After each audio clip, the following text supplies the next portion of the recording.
in the own praise. They believe that power belongs to the loudest voice and the sharpest eye, oblivious to the fact that the earth beneath their feet is screaming. But there is one who hears the truth. Aderin Sola, a weaver's daughter born into a world of eternal mist, knows that sight is a veil that hides the coming storm. To her village, she is a broken vessel. To the shadows, she is the only threat they fear. The silence is not coming for our lives, it is coming for our souls. A predatory resistance, turning kings into mutes and warriors into stone. While the king's generals sharpen useless swords against an enemy they cannot look upon, Aderin Sola must rise from the dust of the loom. She must lead an army of the forgotten, the blind, the broken, and the silent, to fight a war where sound is silent. Who will be left to tell our story? Listen closely, for the girl who sees nothing is the only one who can lead us to the light. The stakes: a kingdom blinded by its own pride versus a girl who translates the heartbeat of the world. The goal: Aderin Sola must find the root of echoes and weaponize the very silence meant to destroy. Aderin Sola, a young girl whose eyes are clouded like a morning mist, sits by the river. While other children splash and shout, she feels the microscopic friction of water against stone. To the village, she is the empty-eyed, but to her grandfather, the great drummer, she is the only one truly awake. He teaches her that the world is a giant drum and every living thing has its own heart signature. Aderin Sola's world is a tapestry. Aderin Sola watches, not with her eyes, but with her skin, as her grandfather's voice is physically ripped from his throat by an invisible swirling vacuum.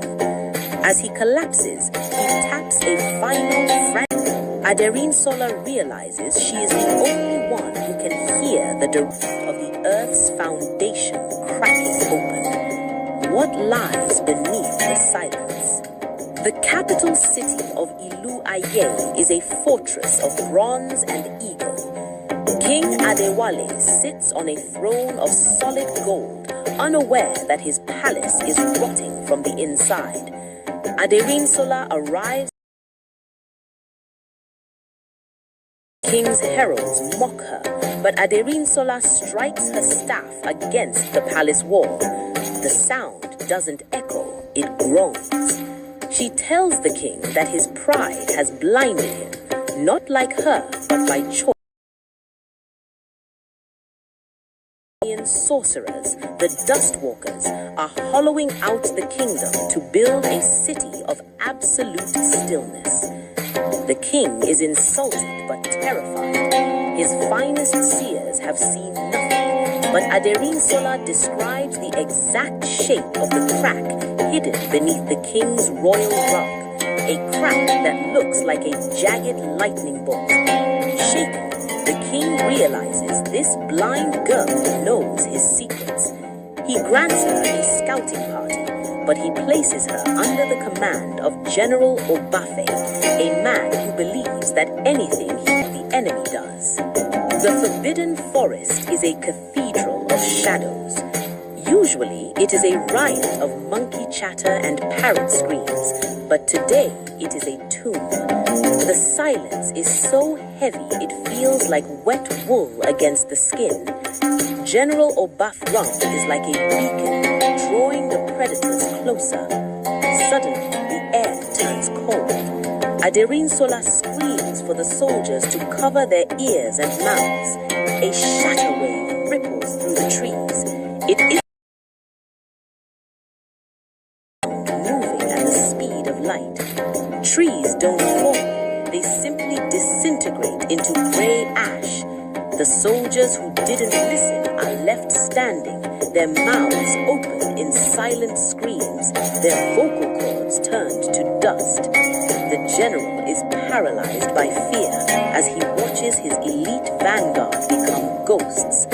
Out of the gray dust, figures begin to emerge, the Dustwalkers, wearing masks of carved bone.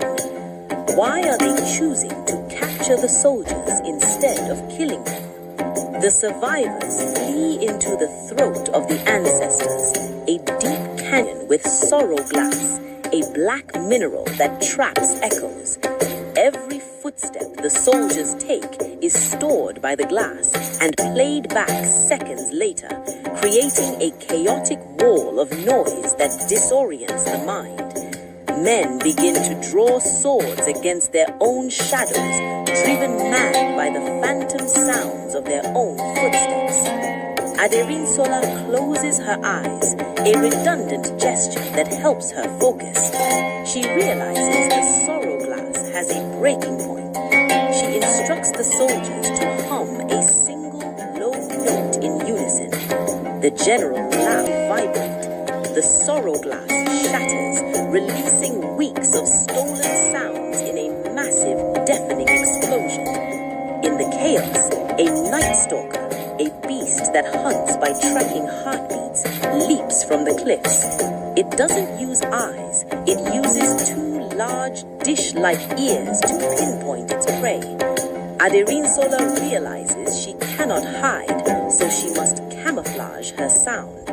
She begins to tap her staff in a rhythm that mimics the falling of rain on leaves. She directs the soldiers to move in sync with her tapping, turning a panicked retreat into a rhythmic dance.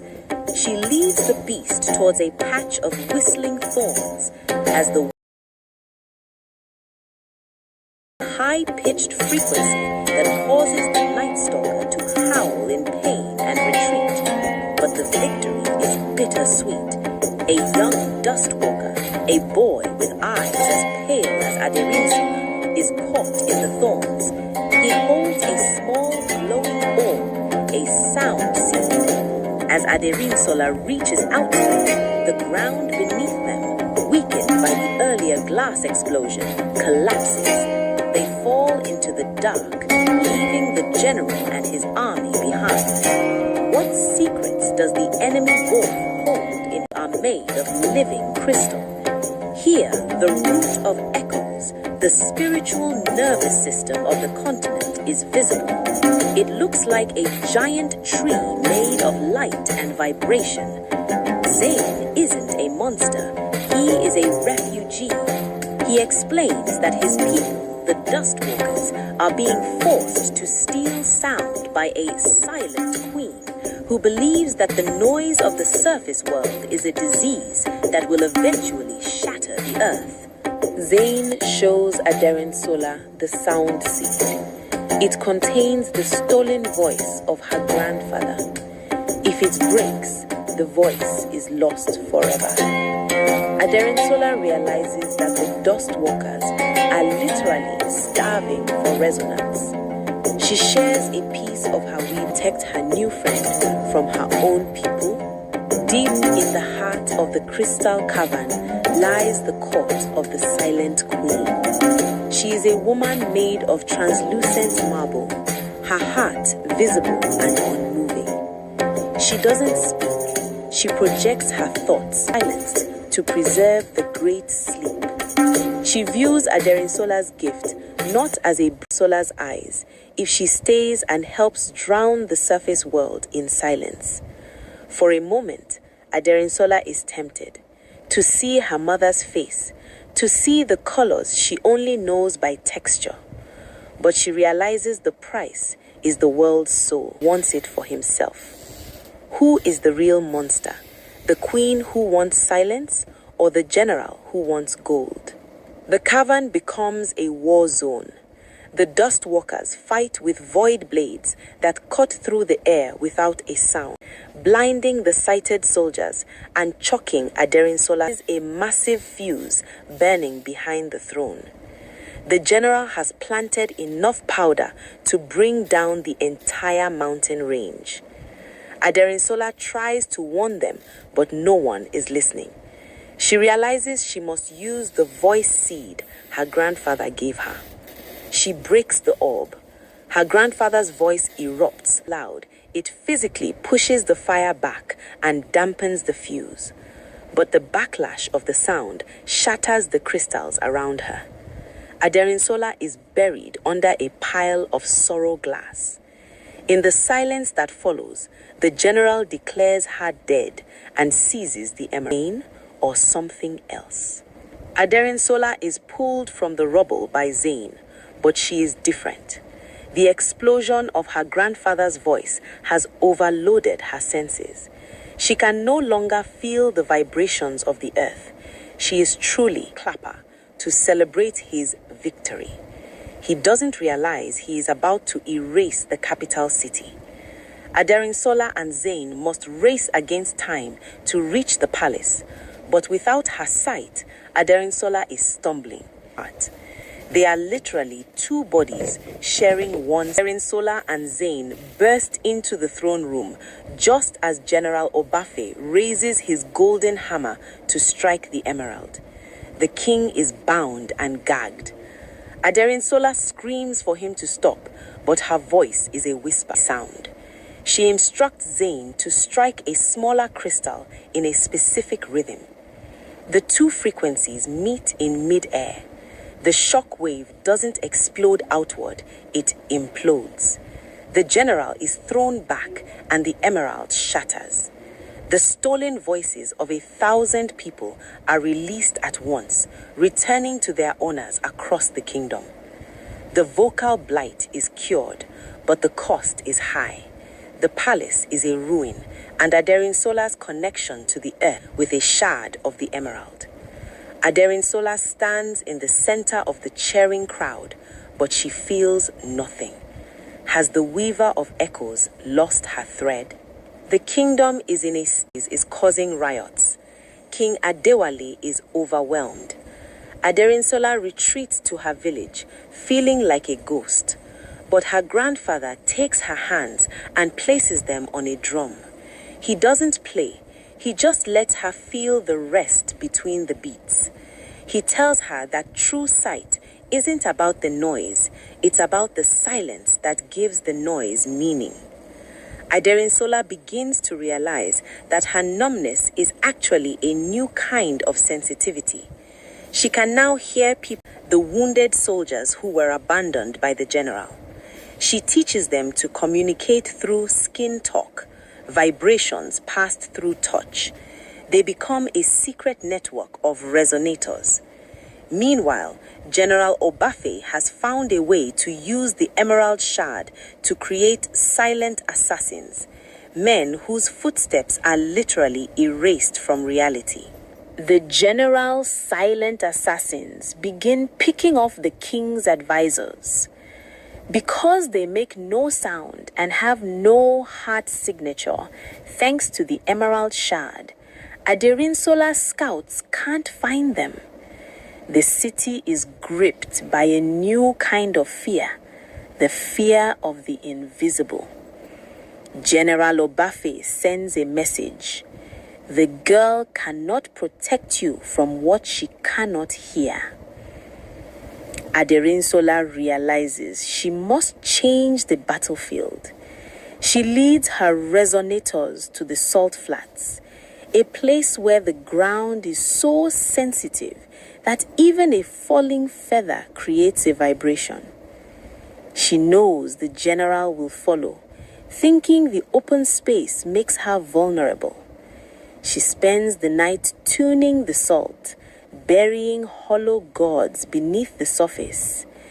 As the general's padded legion marches onto the flats, they think they are silent, but the gods act as resonators, amplifying their weight into a thunderous roar that shakes the very bones of the assassins.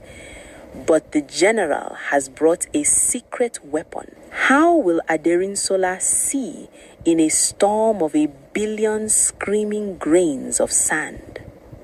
The sandstorm is and drowns out the skin talk. General Obafe, wearing a protective mask, moves through the storm with ease. He begins to burn the nearby acacia groves to flush out the resonators. The smoke adds a new layer of sensory deprivation. Aderinsola is trapped in a whirlwind of fire, sand, and screaming wind. She realizes that the storm has its own rhythm, the eye of the cyclone. She tells her followers to link arms and form a circle. They begin to hum a low guttural note that matches the frequency of the wind. By aligning with the storm instead of fighting it, they create a pocket of calm in the center of turbulence. But as the storm clears, Aderinsola hears a heartbreaking sound, the cry of her brother Kojo, being carried away by the general's remaining guards. The general retreats to the cloud-peaked mountain, holding Kojo as a shield. He knows Aderinsola will follow. The mountain is home to the Thundering Falls, a waterfall so loud it causes permanent deafness to anyone who stays too long. It is the general's ultimate noise wall.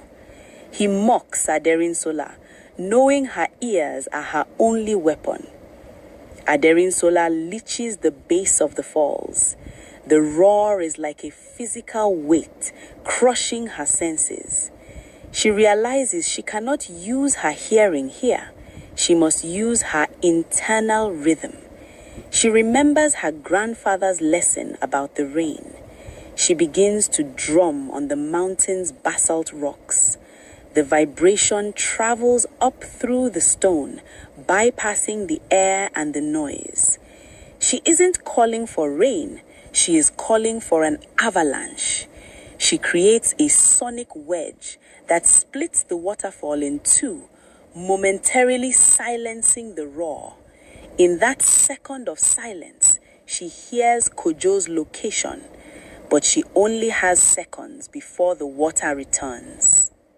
Aderinsola reaches the cave where Kojo is held, but waiting for her is the executioner, the general's chief sorcerer, who has replaced his own heart with a shard of the void bell. He doesn't use a sword, he uses static. She does something radical. She stops trying to hear. She enters a state of perfect stillness, a meditation her grandfather taught her for when the drums are too loud. By becoming zero resistance, but to command the ocean to rise and swallow the kingdom, leaving him as the ruler of the new world. Aderinsola arrives, exhausted and battered. The general laughs at her. Use the amplifier. A massive wall of water begins to run. A single thread of silk from her shawl, a thread woven by her mother, and ties it to the she ever learnt. The silk thread vibrates at a frequency that causes the bronze to fatigue. The amplifier cracks, not by magic, but by the weight of the water he tried to control. The Sea of Whispers is a coastal region where the tides move in perfect, eerie silence. The general has built a massive bronze amplifier on the cliffs. He plans to use the emerald voice to command the ocean to rise and swallow the kingdom, leaving him as the ruler of the new world. Aderinsola arrives, Eva's daughter. I am the voice of the storm. He strikes the amplifier. A massive wall of water begins to rise. Aderinsola doesn't fight him with strength. She takes a single thread of silk from her shawl, a thread woven by her mother, and ties it to the bronze amplifier. She begins to sing the song of the river, the first sound she ever learned. The silk thread vibrates at a frequency that causes the bronze to... The king wants to execute every dust walker and anyone who followed the general. Aderinsola returns to the capital, not as a hero, but as a witness, more powerful than any magic. The king lowers his sword. He realizes that a kingdom is not a throne, but a guide for the kingdom to live in balance with the earth. Zane stays with her, acting as her eyes for the things she chooses not to feel. They develop a new language of bells and drums that are not of water, but of antimatter, approaches the coast. It is the great sleep that the silent queen warned about. Aderinsola, now a woman, stands on the shore. She doesn't call an army, she calls the whimper. It begins in a chorus.